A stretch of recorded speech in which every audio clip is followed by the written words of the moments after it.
Hello, Facebook. This is Debby Enoe from Teacher Success Coach and another of one of my female educators around the world. Also, welcome to another episode of the challenges and triumphs of online teaching during the COVID-19. Here is one of my guests, Elaine from the Philippines. She's going to introduce herself to us. Thank you, Elaine. Go for it. Hi, Debbie. Hi, my fellow Hi. educators. Hi to all the viewers. I am Mary Elaine P. Estela from the Philippines. Right now, I am the officer in charge of Malolos City High School, Bungahan, one of the public school here in our city, which is Malolos City. I am part of the Department of Education. Okay, thank you, Elaine. Right, I've had a number of educators on the platform, and they have been their role as teachers. They've been talking about how they have been feeling while teaching online and some of the challenges they've experienced, some of the triumphs they have experienced, some of the lack of resources, and how online have actually affected some of them in terms of their mental well-being and how they have actually been connecting with the students and ensuring as much as possible they actually continue to foster an online community. So it's really nice to have you on the platform. Thank you very much for accepting the opportunity to actually speak to us, to tell us Yes, exactly. it is my honor.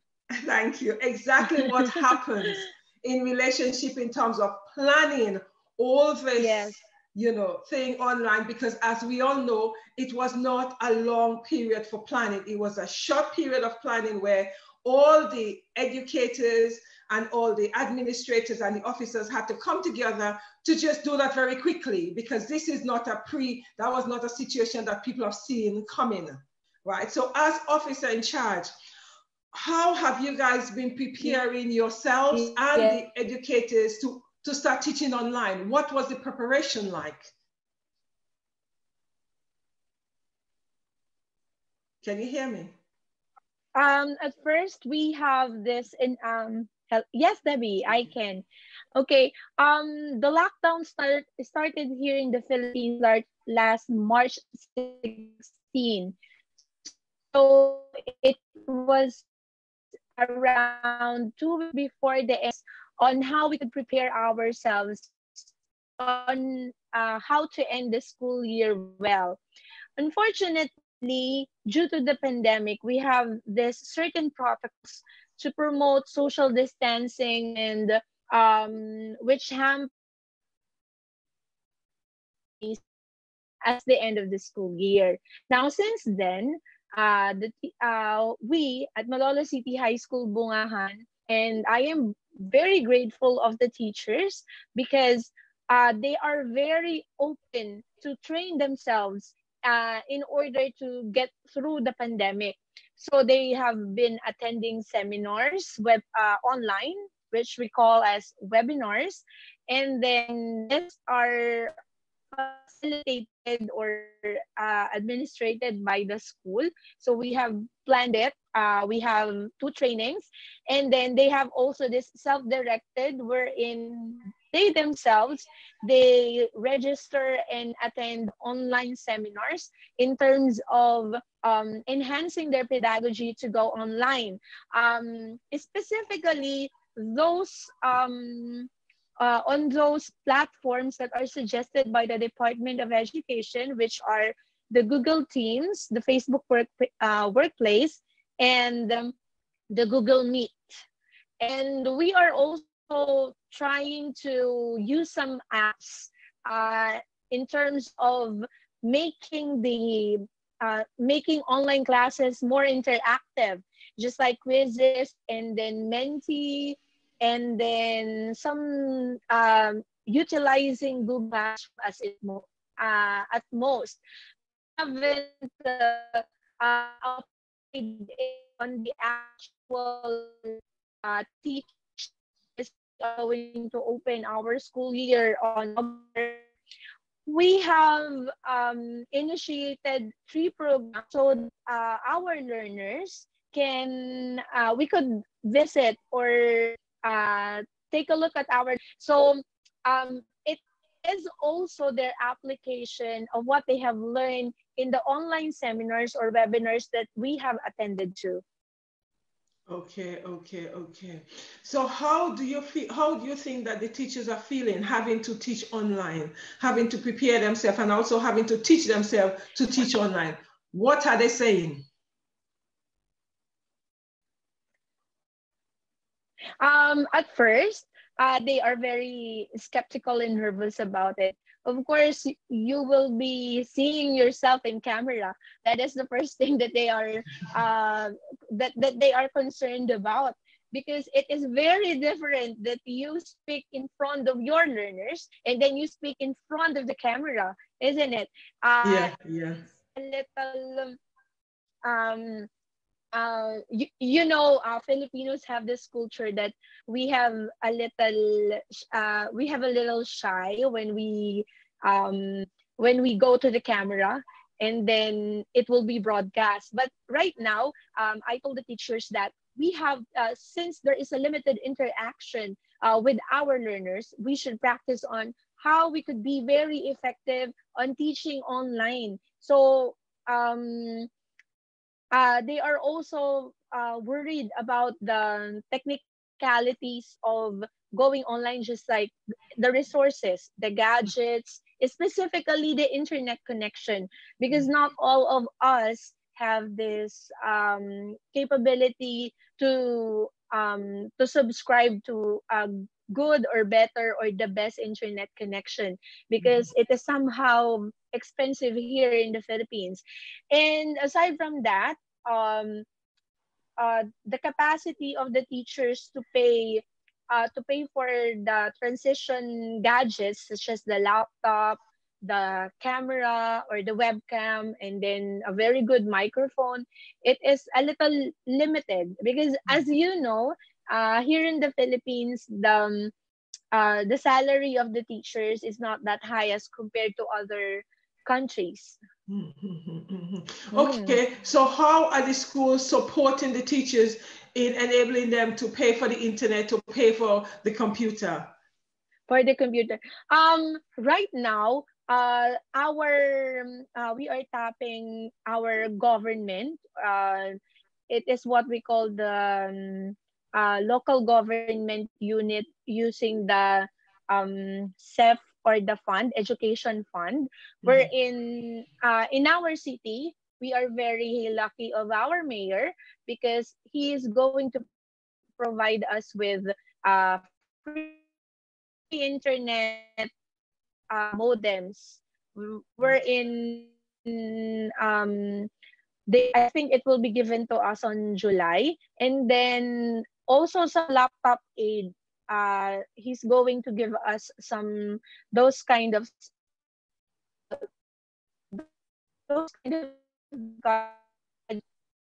gadgets to support the national government of science and technology, or the city, so that we could have a better internet connection or free internet connection.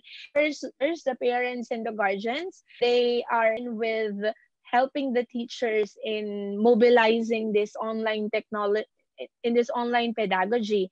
At the same time, in terms of the school, we have allotted a fund to support or upgrade the technology that the teacher can have, specifically on higher internet, better internet connection at school, and better equipment, just like webcam and microphone.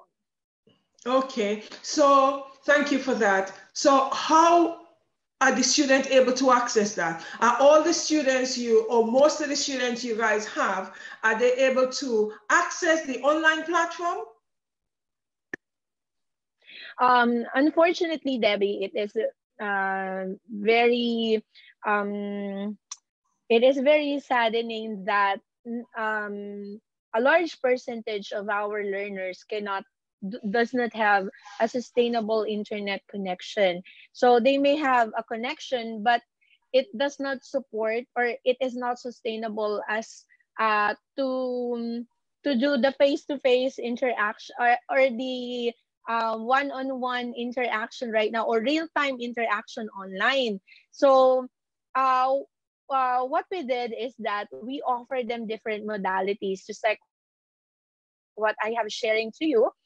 We have made environmental assessment. So right now we are mobilizing remote enrollment. We are tracking our learners one by one through phones, text messages, Okay. social media platforms, and with the help also of our local government units and the parents and the guardian organization. We call it the PTA. With their help, we have this what we call the learner LESF, learner enrollment survey form, wherein when you answer that form, it contains questions on about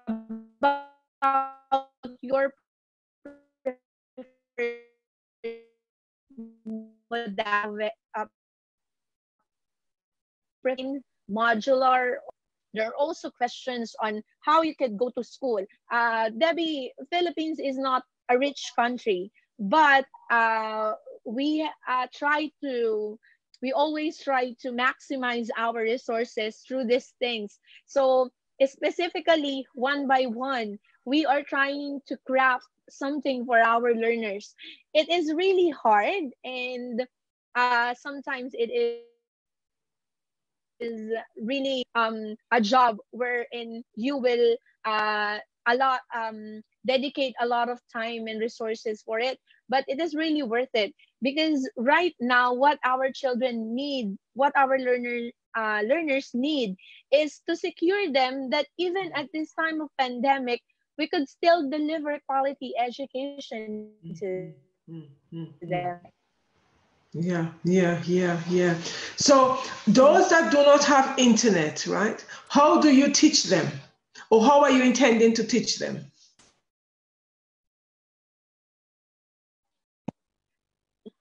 Ah, we are crafting April and May. So since then,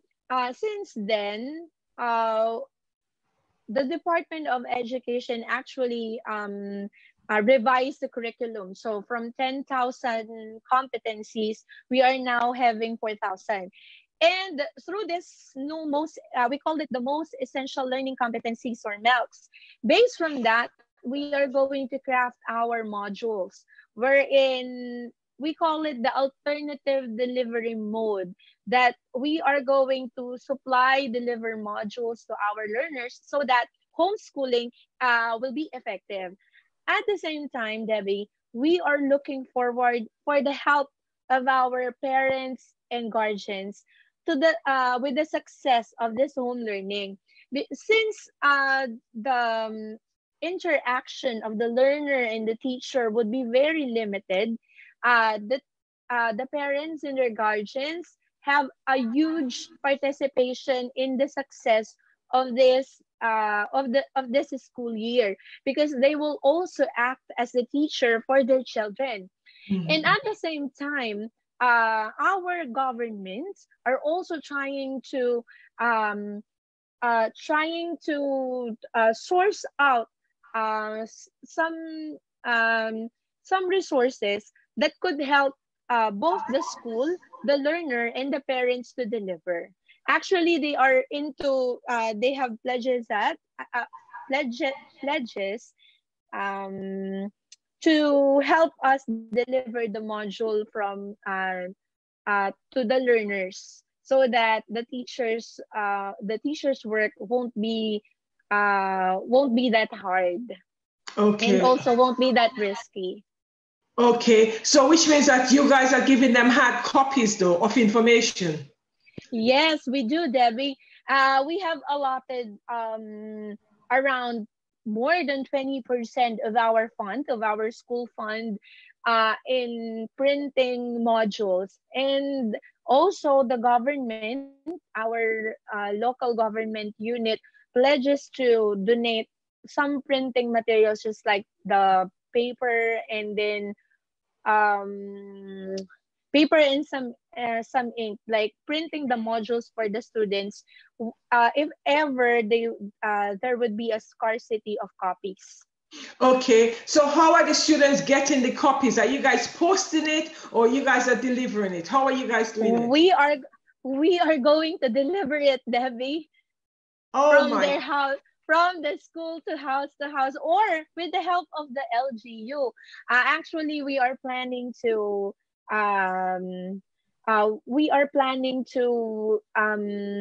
make some kiosk at their offices, so that the learners through their parents or guardians can have an access to the module.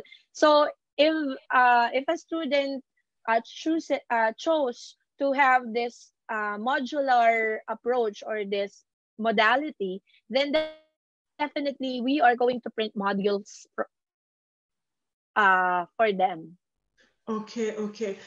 Okay, so when they finish doing it, you guys are going to be collecting it up again, or they're going to be dropping it at a certain place? It can either be that way. It's either that we get it, or again to that same office, get the module, and then give them another one. Wow. So this really, I'm just thinking of the hard work. This really need parents and guardian support on that. Yes, the parents. Yes, Debbie. It is really a triumvirate, a triangle. We to raise the learner, the teacher, this one, and then the parent should go together, so that the learner will go up. Wow. It is a triumvirate. It is, and it seems a lot of work, you see, for parents. So what happened for some parents who is unable to support their children? What happened? Because not all parents are able to do that. Yes, that is when the government or the LGU would come, because they are eyeing to train parents, or to have some volunteer tutors to visit the students, because right now the teachers are really doing the modules, checking it, and we need someone to assist us. So if the parents cannot do it, then with the help of the local government unit, we have this, what we call education counselor, we have mother leaders, and those kind of organization which will help us. I guess the Philippines is very fortunate, because we have that kind of culture. Though we are not that rich or modernized country, just like the others, we have this sense of what we call the bayanihan, or the sense of camaraderie. I think that is why we survive.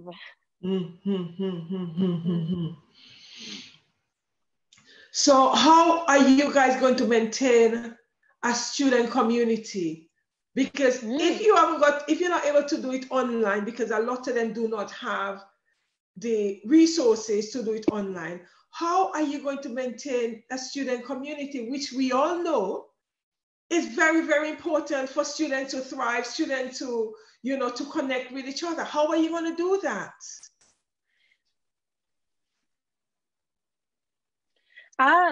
Even before the pandemic, Debbie, we have established a social group in Facebook. So though it is not mandated by the Department of Education because of the security breaches, Facebook has been a very good platform to connect with them, since the Philippines offer free chats and free Facebook to the subscribers. Then it is easier for us to mobilize and check on them on Facebook. Even before the pandemic, we do that. So we didn't have that hard time to connect with them, actually. Okay, but if there isn't in terms of connection, in terms of okay, so a lot of them would have to use because it means that they're not using internet. They're not using internet, they're using the credits, isn't it, in order to access? They are actually using their mobile phone, Yeah. since Facebook really, Facebook doesn't need to have, or it only requires very minimal data. Data, And yeah. sometimes Okay. sometimes it is free. They can Okay, access it okay. for free. So we send messages through it. And right now the school uh, um, has been have a partner, which is what we call infocast, wherein a uh, text blast will be offered to us. It is offered for free by one of the telecommunication companies here in the Philippines. So we avail it, and we are going to mobilize it on the days to come, so that the learners and then the parents and the guardians at the same time, our stakeholders will be able to know the announcement right on one click, Yeah, because yeah. it will be sent to them all. They do not have, it doesn't mean that they have to have, Internet, um, yeah. yes, an internet or subscribe into something. They just Yeah. have to have a cell phone Yeah, yeah, where because the they data is have free. to. Yeah, yeah. Mm, Okay, okay, I see that. So which means that's the way you are able to connect with your student, to have a community, because all they need is the data, and the data is being provided free from some of your providers. So there isn't an issue. I could see that. So that's the flip yes, side in terms of you all are able to connect with your student and see what's happening to them, because especially around this time, it is so crucial that educators are tapping into the student to know what's going on in relationship to the well-being. yes. You know, that's important. So how do you connect with your teachers in the same way? Do you connect with your teachers in the same way? Yes, we connect through various platforms. We have Facebook Workplace, we have Google Meet, we have Zoom, we also Okay. have Microsoft Teams. And I am very fortunate because the teachers that I have and I work with are very cooperative, Debbie. Okay. Though they have limited internet connection and the like, they have limited resources, they see to it that they are able to connect, because Right. we are promoting common knowledge here Yeah. in our school. We try to have one answer for one question to avoid confusion. Yeah. And communication is very crucial in Yeah. this at this time of pandemic. Yeah. You can have a lot of interpretation to every answer, or to every statement. Yeah. Yeah. Yeah. That's fantastic. Mm. Another thing is in relationship to how some of your teachers are feeling, how are you guys supporting their well-being?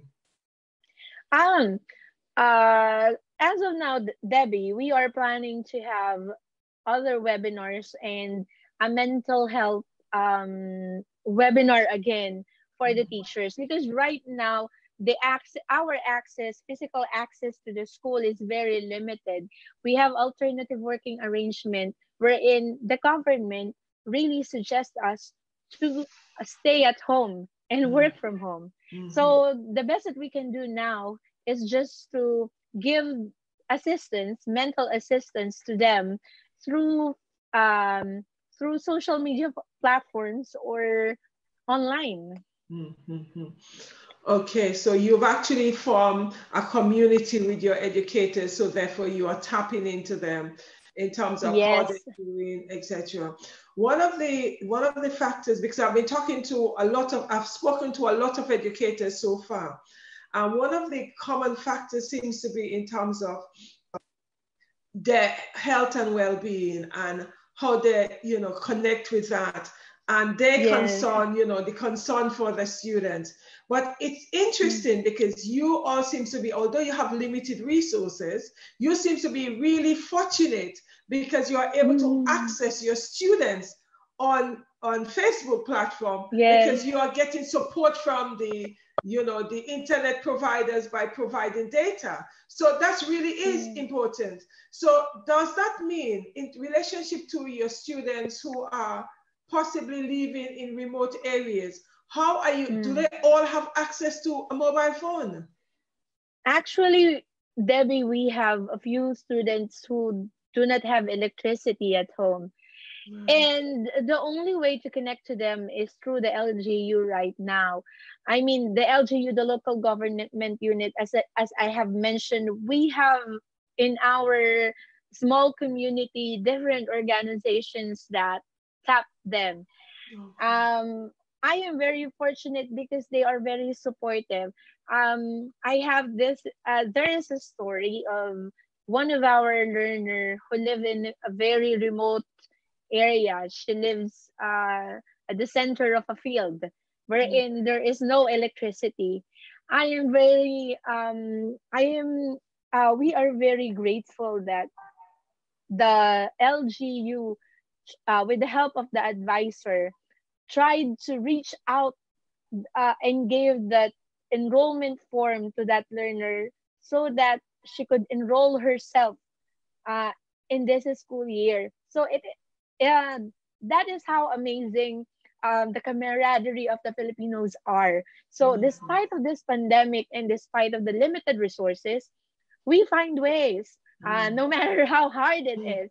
And as I have told you, we are tracking our learners one by one, and it was yes, it is not a joke, and it is not it would really take a lot of dedication and commitment to our work to do that.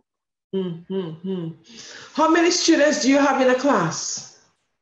In a class, it would be around 40 to 45. Whoa, with one teacher? With one teacher. So you're saying that when you actually send out the package, the learning package for the learners, the teacher will have 40 pieces at every one time to mark? It can happen. It depends on the arrangement or the chosen modality of the learner, because there are some who would choose online. There are some who would choose modules. It would really depend on what they choose. So it is for us, the teachers, to adjust to their needs. So it is us who has to provide. Wow. So what your teachers, is it you're in a secondary school, aren't you? Yes, we are at the secondary school. We are catering to learners from 12 to 12 years old onwards. 11 is the youngest, maybe, if there are. Okay, so it means that the teachers are teaching a range of subjects. They have their certain field of specialization. At the secondary school, they have there are 8 specialization, namely Filipino, which is our national language. We also have English, mathematics, science, and we also have what we call Araling Panlipunan, which is history. And history or anything about economics, history, anything about that. And then we also have the MAPE, that is for music, arts, physical education, and then health. We also have TLE. TLE is for skills, like sewing, cooking, and the like. And then ENT. All right. For good manners and right conduct. All right. Okay, so it means that, although a teacher would have 40 students, they're actually teaching a specialist subject. But that's quite a lot of students still. 40 students is a lot of students. And it would be challenging. Sorry? It is actually very normal here in the Philippines. There are there are classes that would range up to 60. We have a better situation than the other school. 40 is just right. 40 and 45. Oh my goodness, that's a huge class. Oh really? Yes, that's a huge class. I am not prepared to teach in one class 40 students. It's okay if I'm doing a lecture in the lecture theater, that's fine, because I'm lecturing to, sometimes as a lecturer, you might lecture to 100 students. that's fine because you're not really teaching them, you're lecturing them. But if you actually have 40 students in a class, how do you negotiate the 40 students? How do you see them in terms of their performance? That's tough. Actually, Debbie, we are into differentiated learning with that 40 students, 40 to 45 students. We craft different activities for them. Okay. Yes, depending on their skill. Okay, so which means that you all probably put them in groups and then, you know, just do differentiated learning. Okay, okay. Separate introverts from the extroverts and the like. Who loves to sing, who loves to perform, who just want to go backstage. Those kind of things. But that is... yeah, Karen, go ahead. Yes, I am very proud because Filipino teachers are really resilient and they could really adapt, especially if we are sent in different countries to teach. It is not really that hard for us to teach because we are submerged in a situation like here in the Philippines and we survive. Maybe it's just that there are some issues and concern regarding our educational system, but I think it is not that bad. All countries have their own concerns and they have their own issues. I mean, I have heard a lot of them, but the Philippine educational systems, I think the best strength is the teachers resiliency and flexibility, because even at this time of pandemic, we try and we continue to learn for our learners. Yeah. It's interesting though, because the fact that the teacher have to do differentiation, that's a lot of planning work. That's a lot. Because they constantly have to be thinking, okay, I've got 5 groups of different learners. I have to prepare 5 different sets of information. And rubrics too, Debbie. Wow. That's, you know, that's hard work. That's really hard work. It is really a hard work. It is really incomparable.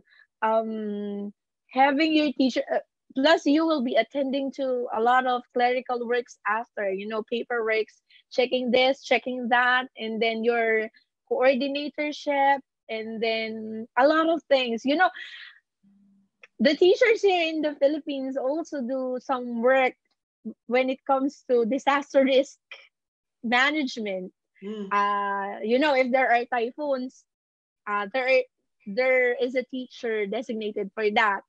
If there are injuries, there is a teacher designated for that. For food or nutrition, we also serve as nutritionists. We also serve as carpenters. We serve as cook. You know, teachers here in the Philippines are really flexible. Yeah. So what time to what time your lesson starts? What time a teacher starts teaching, from what time to what time they finish?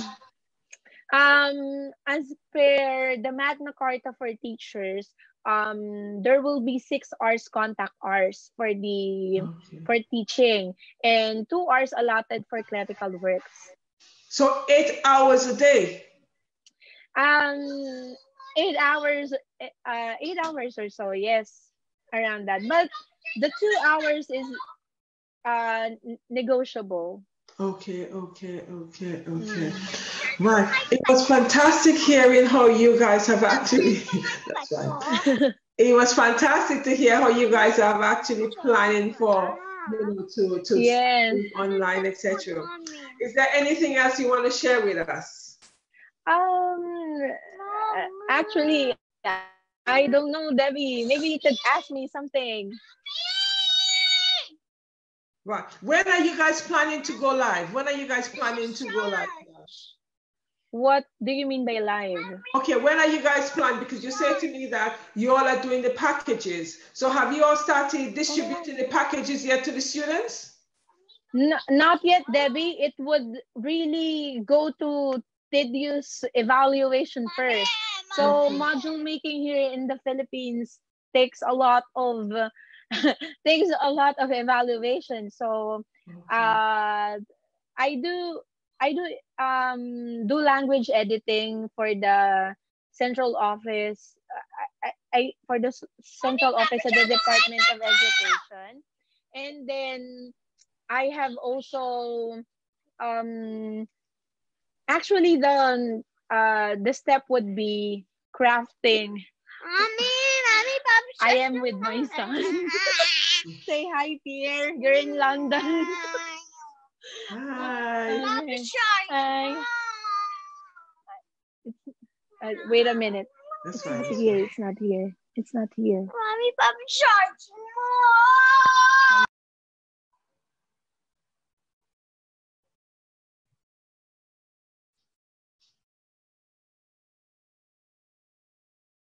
Okay, we've actually had a slight disruption of the setup because Elaine had to support her son. These are some of the challenges of we actually teaching online, because this is something we experience all the time, teaching online when we have children. A lot of people are not really aware that these are some of the challenges, because there's sometimes you have a student class going on and your child come in the middle, you'll have to attend to both setup, because this is the nature, because at home you don't have a childminder to support the child. Although you might say to the child, okay, I'm going online. You know, you've had situation where the child will be coming into this situation when you're teaching. We have no choice. That's the way it is because of the nature of the situation. And as educators, we have to be flexible to accommodate that. Okay, Eden is back now. Okay, can you just, right, yeah. Oh my God, Debbie, this happened a lot of time. Even Yes. when I am having administrative work, you know, talking to my teachers or presenting something with my superiors, he would just throw me paper airplanes, and it will be stuck at my hair. Or maybe he would ask me to give him milk, a glass of milk, and insist me to do something. I think it is one of the things that educators have to deal right now, because I am not, or we are not only educators, we also have a family at home, and we stay with them. Yes. Oh my God, Debbie, it is really live, you know. It is. Children. It's real life. Look at You see, the whole thing about it is, as educators teaching at home, this is the real life situation, because some of us have children, some of us have family, and, you know, depending on the age of the children, they will be interrupting the process. We have no choice. That's the nature of it, you know, because we are not in the classroom. We are doing all the things either at our dinner table or in the kitchen or in a space where the child would normally use their space to play with. So we have no choice. This is some of the things we just have to experience. That's the reality. Your focus, your focus will not only be on teaching, but also on attending on your home chores. Right now, my children is jumping and playing at our bed. That's the, you know, that's the reality. Okay, is there anything else? What I was saying to you was, yes, have you started delivering the package already? Not yet, Debbie. So the school year will start on August 24th, since it has been hampered due to the pandemic. The government is really instilling that we will go, or the learners will go back to school when the vaccine is already available. And since we have to prepare, and as I have told you, it is a very tedious work to have a module. First, we assess those competencies that we need to work on, and then we craft a module. We simplify the lesson per week, and then we try to craft it, the learner's material, the teacher's guide, and then the curriculum. You know, the curriculum guide should be your Bible or your platform in doing the learner's material, and then the teacher's guide. So just like what I have told you, it is also a triangle. Yeah. And then after that, a lot of evaluation would be done, like content evaluation, language evaluation, and then after that, field study, a field test should be done, because you have to test the reliability of the material. And then after that, then it will be approved. So Debbie, it is really a hard work. Yeah, it is. It's, you know, because you are doing something so very different from what you would normally do in the classroom. You know, it really is challenging though. So normally, when would you guys normally, let's say if we did not have this pandemic, what time would you be normally going back into the classroom, going back to it was originally planned to start on June 1, because as per the mandate, that is I don't know if I remember it right, that is Republic Act 9977 or something, which tells that school days in the Philippines should be at least 200 days. And it also tells that it should start at June, but not later than August. So since there is a pandemic, we have to move the school year from June 1 to August 24. So we could prepare. Okay. Is there anything else you want to say to us? No, I am very grateful, Debbie, of this opportunity, because I know I've been watching a lot of webinars, researching on the best practices of different countries on how they deal with this pandemic. And I have seen that it is really a wide range of issues and concern. It does not concern about health alone. It is economic, it is gender, a lot of it. You know, there is also what we call this gap, that it is expected that the gap between the rich and the poor, when it comes to access to education, it would really lengthen or broaden. So what can we do, especially in the public school, is try to shallow that gap so that our learners would have an equal opportunity for the world, even at this time of pandemic. Yeah. It is so very true. And one of the things we need to look at is, as educators, because of this pandemic, a lot of us had to really learn different platforms, and as much as possible to ensure that we give the learners the best opportunity we can under this condition. You know, because there's sometimes, as you rightly identify, there's sometimes, because of where they're living remotely, we have to think of alternative in order to get them to able to achieve something. It wouldn't be as how they would in the classroom, but they need to achieve something. So it's the ability of being flexible as well. And it's also interesting to see that how you guys are doing this. So how long you guys are intending to continue this new way of teaching? How long you guys had in mind for that? Right now, Debbie, personally, I do not, for me, it would be for a long time.